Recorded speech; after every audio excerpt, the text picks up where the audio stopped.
Monday the 30th of March, this is the morning review of the week ahead forecast. Looking at thermal layer in windy UKV at the moment. This is today. Might be some opportunities there. If I recall correctly, wind was the problem, wasn't it? Yeah, still looks very windy.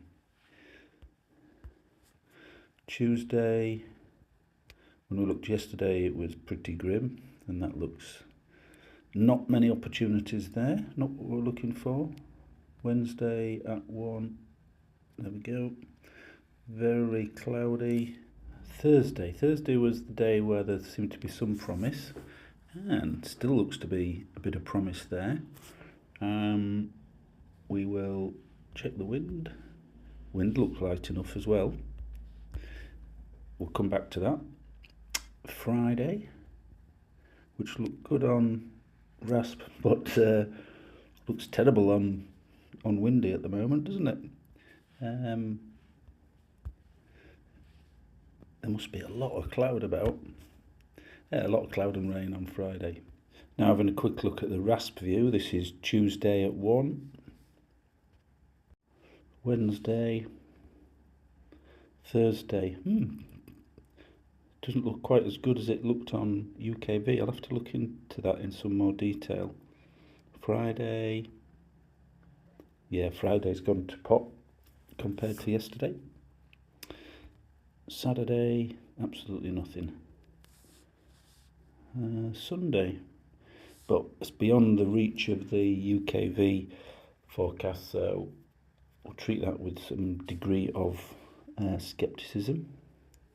So I'm looking at Thursday, and I want to try and figure out why RASP is not showing similar opportunities than we can see in windy. If we look in windy, we can see good thermals and clearish skies and light winds. Let's look at the winds. This is boundary layer average wind. And it's showing broadly just a touch south of due west, whereas I'm going to put this at about 3,000 feet.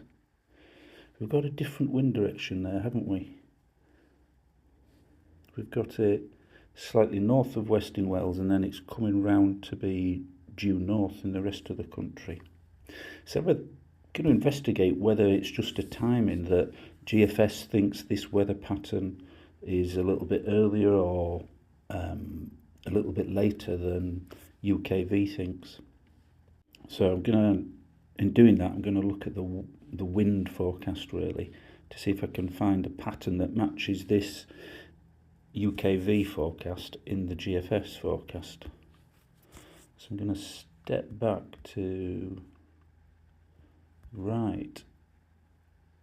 So this is 7 in the morning, and this has light winds-ish in Wales and then northerly in the centre of the country. That looks a little bit more like, okay. So that's super interesting, isn't it? I think the key difference between UKV and GFS is their forecast of this patch of clear air. GFS is forecasting this a couple of hours earlier, 3-4 hours earlier than UKV is at this point in time. That's going to be interesting to see how that turns out, which model is more accurate. It's a shame that UKV and RASP aren't in alignment, because it makes the job of planning a lot more difficult. If we assume that UKV is the more accurate, then we're just going to have to do some outline planning based on this. So looking at 10 in the morning, let's look at clouds first of all. So it'd be, well, given where I live, I'm immediately drawn my attention to the Peak District. So there seems to be some cloud and some breaks in the cloud in that area. and it's showing a slightly east of due north. If we just look at the wind, this is surface wind we're looking at. Slightly east of due north, as I say. Let us tick the hours forward. It's light. Is it light enough for a triangle, we wonder? And then in the afternoon it becomes more westerly. One idea is to explore, launch from the Peak District. Where else would we go from? South Wales or Mid Wales is another option. North of the M62 between Hull and Liverpool, you've got a lot of overcast by midday. I'm just going to quickly scoot through the rest of the afternoon and see whether that clears and then it offers any opportunities or not.